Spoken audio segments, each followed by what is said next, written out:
Hasbunallah wa ni'mal wakil, ni'mal maula wa ni'man nasir.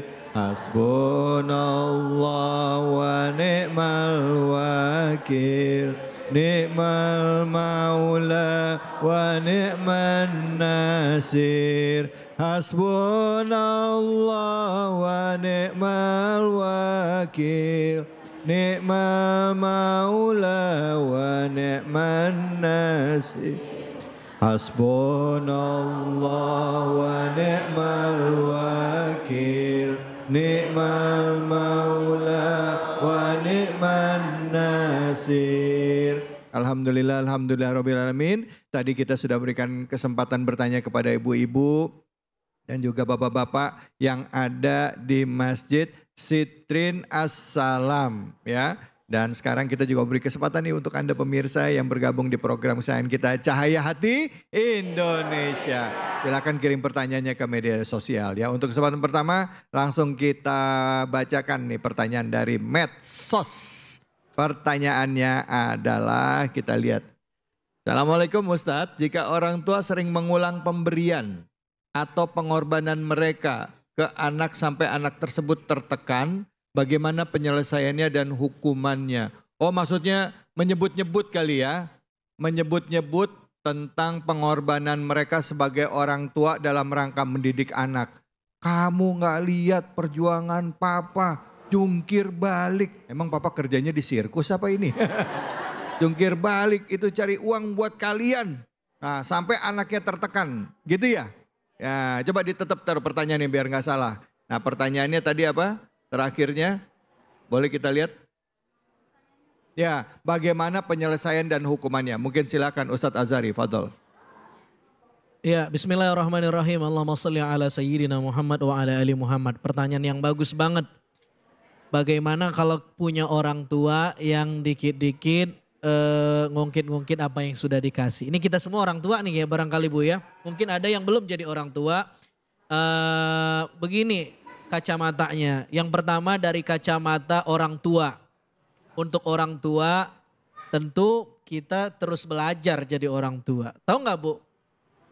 Yang paling profesi paling sulit itu apa? Jadi orang tua. Iya nggak Bu? Betul nggak Pak? Betul. Iya. Gak ada sekolahnya Ustadz. Oh gak ada sekolahnya. Dan guru kita itu siapa? Anak kita sendiri. Saya punya media sosial di beranda saya khusus histori tentang anak saya. Saya kasih judulnya Guru Kecilku. Karena bagi saya anak itu guru kita. Dialah yang mengajarkan kita untuk jadi orang tua. Karena gak ada sekolahnya. Pak, ilmu parenting terhebat adalah anak. Anak kita ngambek. Anak kita denial. Oh berarti gak cocok, caranya gak efektif. Makin ngebangkang, oh berarti caranya nggak cocok, rubah lagi. Terus anak kita adalah guru kita. Ya, karena itu bukan hanya anak yang salah, orang tua juga punya salah tuh. Kita nih, saya sebagai ayah, istri saya sebagai ibu, kita juga punya salah. Itulah kita perlu evaluasi. Nah mungkin termasuk yang demikian dengan mengingatkan, kamu nggak lihat, ayah udah kerja. Mungkin jika diungkapkan sekali, 2 kali, 3 kali bisa memberi kesadaran buat anak. Tapi jika itu mulu tiap hari, telinganya baal. Tahu baal? Apaan? Kagak masuk Bu. Iya, ntar dia ngejawab, lah emang kewajiban situ. Buyar urusan.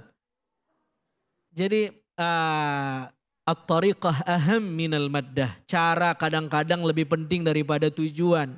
Tujuannya baik tapi cara negornya gak baik, hasilnya 0. Sebaliknya untuk anak.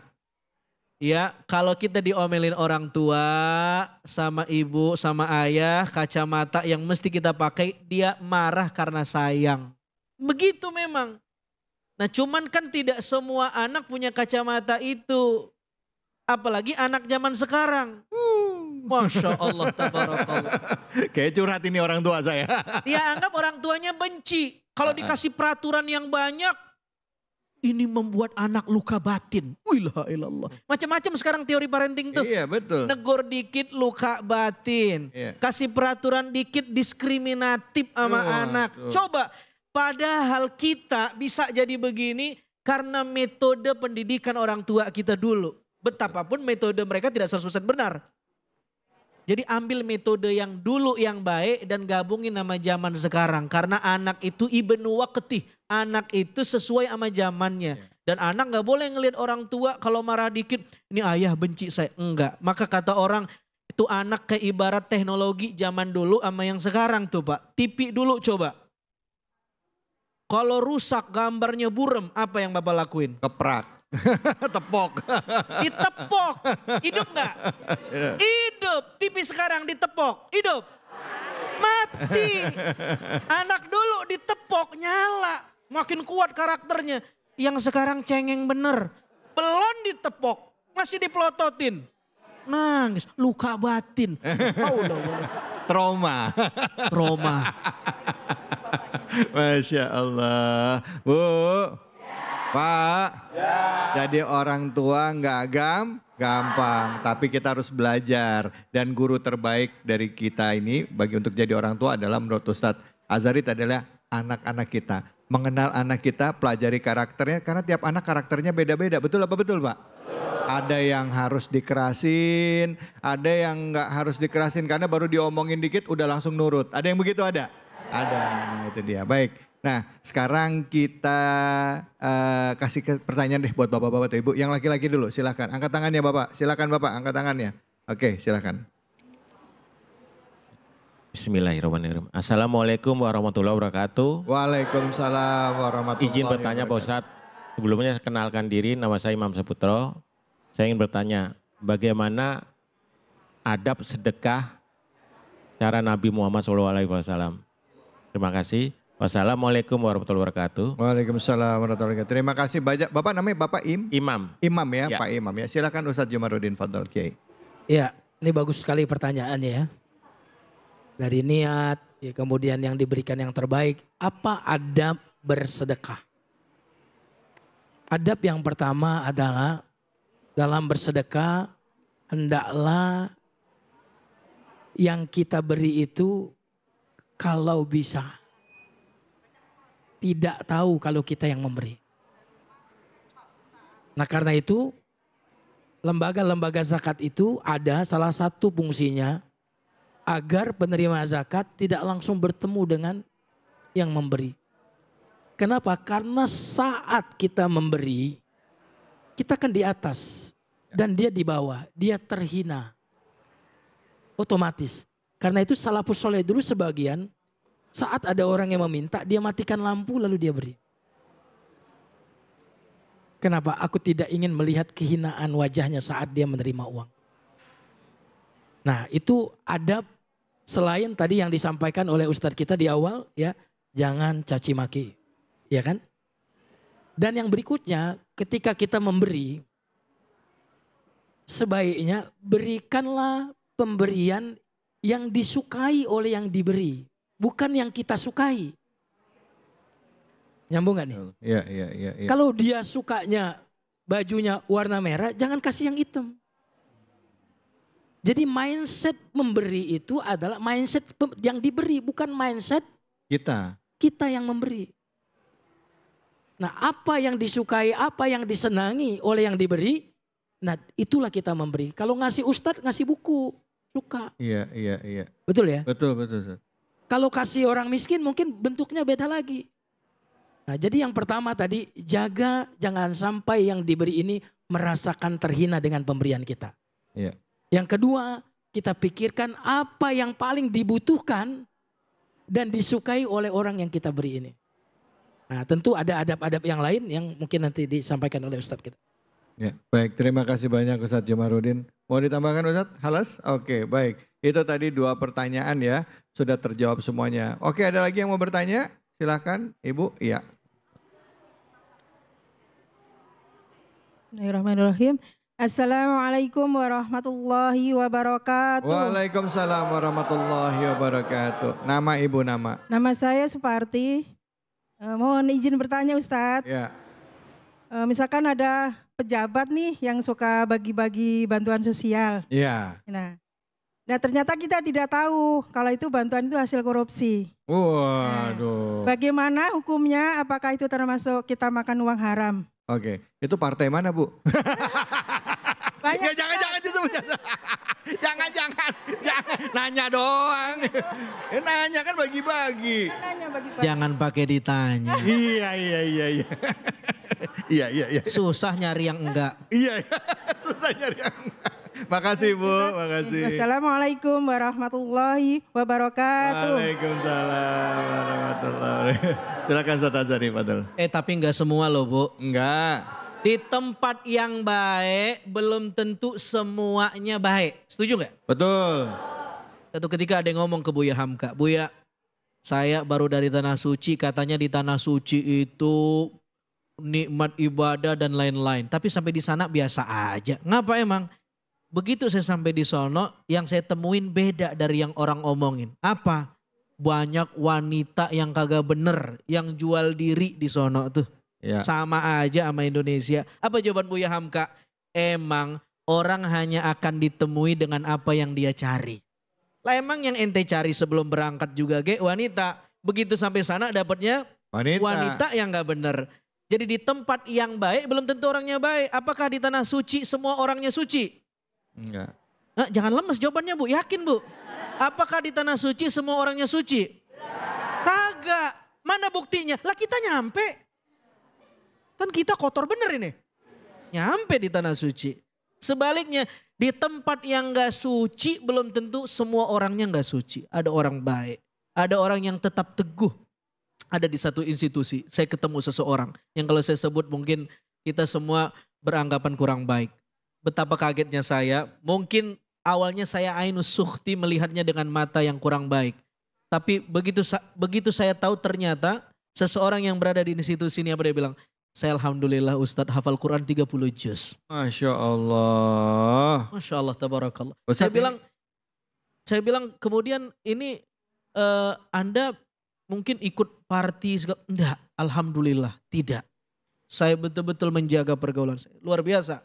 Itu, nah termasuk ketika kita dapat uang dari seseorang yang kita tahu latar belakangnya, dia pejabat, dia ini, apakah berarti uangnya hasil korupsi? Belum tentu.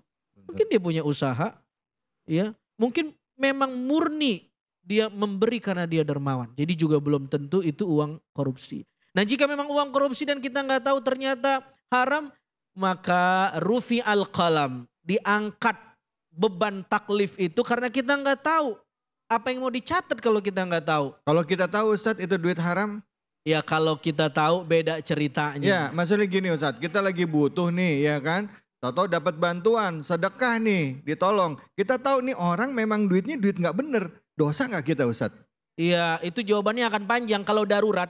Mengancam nyawa babi jadi halal. Oke. Saat itu kita emang butuh makan dan kagak ada duit yang bisa diterima kecuali duit yang haram itu. Ambil buat nyelamatin nyawa doang. Bukan buat investasi emas.